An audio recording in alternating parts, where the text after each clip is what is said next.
Hi everybody, I'm Chan. Today I'm very happy when I can talk about my typical day. Every day in the morning I get up at 6 a.m.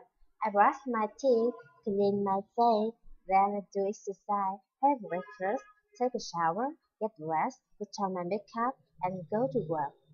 5 p.m. I come back home and go to the market, make and have a dinner.